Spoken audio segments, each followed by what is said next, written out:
Hey guys, subscribe for daily content, and if you're shopping for gear, make sure you check out the description for the newest items at some of the very best online retailers. There's also links for some of the items that I personally recommend. Thanks! Sorry, I can't throw it on that one. It's too small. What's going on YouTube? Metal Complex here, and today I've got another short little unboxing to share with you guys.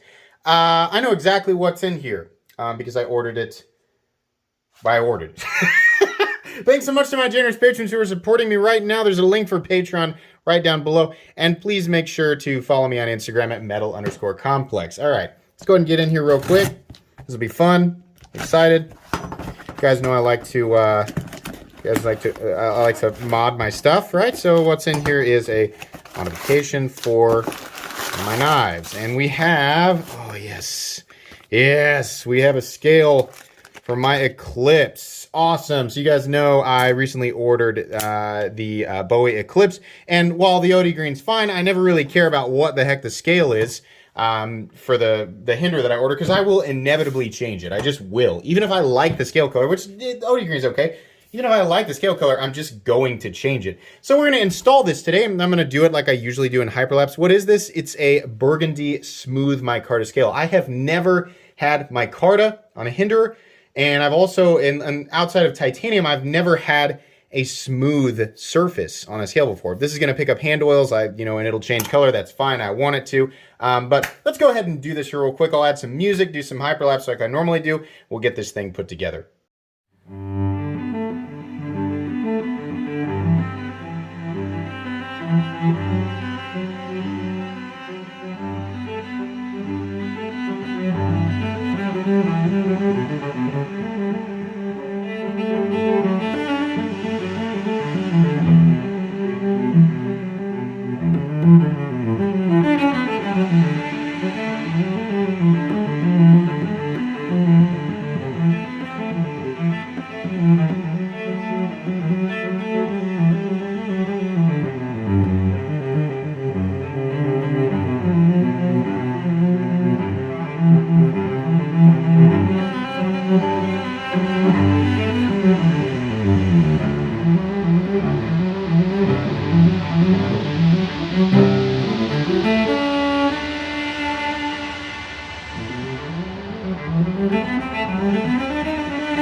All right, another successful scale swap here. So this, it's still dry, and you can see here where some of the oil, if you guys were wondering, like, why'd you take the blade all the way out? I had not added any nano oil to the knife yet, which, by the way, this 10 weight nano oil stuff, this is really, really great for the internals. In fact, I mean, like, Hinderer knives are smooth to begin with, but oh my goodness, this thing is just ridiculously smooth now. It's insane. I want to say 10 weight nano oil is like $10, $15, something like that. Just takes a couple of drops and you're good to go. Yeah, and then I put the scale on and it was fine. So this stuff is still dry. There's a couple of marks from the oil. Over time, this will darken up from my hands, which is absolutely what I wanted to happen. So while it appears kind of a light, dirty, purpley sort of color right now, I think over time this is going to look great. This is intended to be a user, which is why I put a scale on it that's going to look, it's just going to accentuate that over time. But yeah, the reason I bought the Eclipse Bowie is to absolutely carry and use it when I wanted to carry something, a Hinderer outside of the XM18 3.5 inch that I carry all the time. You guys know I carry my ZTO 392, which is essentially an Eclipse. Love that one too. I don't carry my 24s. I just like them. I like to have them, but I don't really like to carry them because they're too big. This is definitely something I enjoy. Another thing that I enjoy about the Eclipse is the ergonomic lines over the XM18. A little more comfortable, less jimping, especially in spots like this. The flipper tab, not quite as offensive as the one on the XM18 3.5 inch, so it's a little bit easier to flip.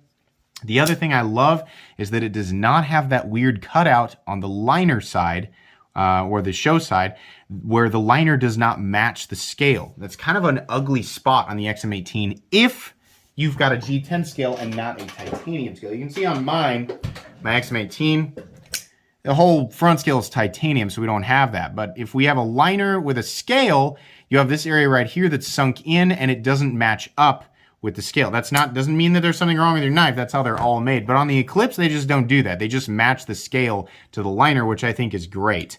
Yeah, this thing came together flawlessly. I've taken apart so many Hinderers, guys. They all just come together flawlessly. I think this looks better. The OD green scale was all right. But I don't know. Most of my Hinderers don't have any color. They're monochromatic. They're either silver or they're black, right? So it was kind of fun to put this on here. I'll probably experiment with this and maybe change the scale up again. Who knows? But for now, it's going to have this burgundy smooth micarta scale on it. And I like it. The quality's good. Everything lines up correctly as is expected with Hinderer knives. I mean, if you're going to spend this, these are expensive, by the way. I'll link parts and stuff right down below. The knife itself, if you don't know, the Hinderer Eklipse is a $425 US made knife. The scale, for whatever reason, is $100. Yeah, it's kind of high for a scale. I get it, right? I'm a Hinderer guy, but I know it's a... The G10 scales are like $60. I think they should all just be $60, right? But whatever. It is what it is. You guys can, if you're interested, you can pick up knife scales for the Eklipse or the XM18. I'll link all that stuff right down below. If not, then hopefully this was at least mildly entertaining. That's going to be pretty much it today, guys. I don't think this video really needs to be any longer. But yeah, hope you enjoyed it. Make sure to follow me on Instagram at metal_complex. If you did enjoy this video, leave a like. If you'd like to check out my other content, I do, of course, have lots of videos of knives that are either expensive or inexpensive that I do or don't like, so check those out. And if you enjoy all my content, go ahead and subscribe because there's definitely more coming. Thanks again for watching, everybody, and have a great day.